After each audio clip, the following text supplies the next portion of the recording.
I have always been drawn to pathways.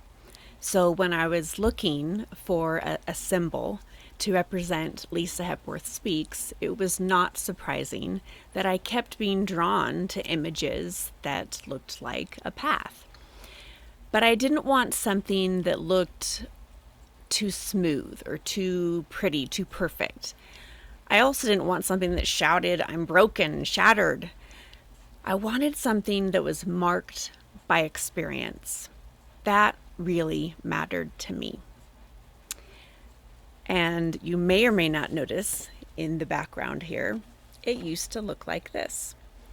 It's the same concept, but I have decided to go with a black background, which you now see right there. In case you didn't notice, I'm sure you did, but just in case.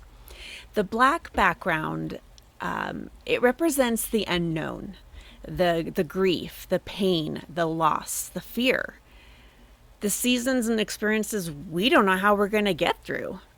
But the gold represents something different.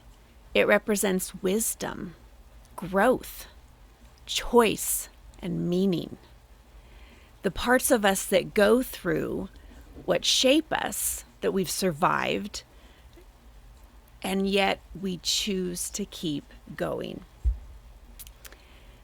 I love that the gold line is also abstract. It allows people to attach their own story to it.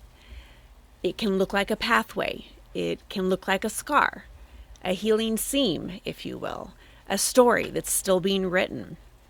And I love that the line is not static. It moves.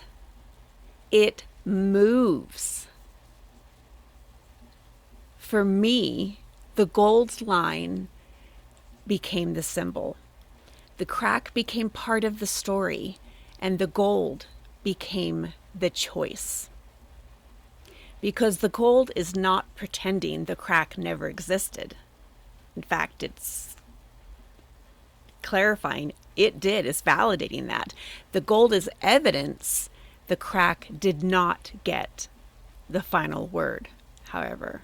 For me, the gold path says yes, hard things can really suck, and they can leave marks, and often do.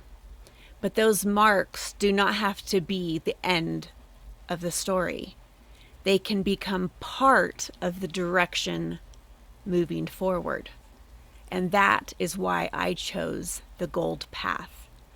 Not perfect, not untouched, still moving forward.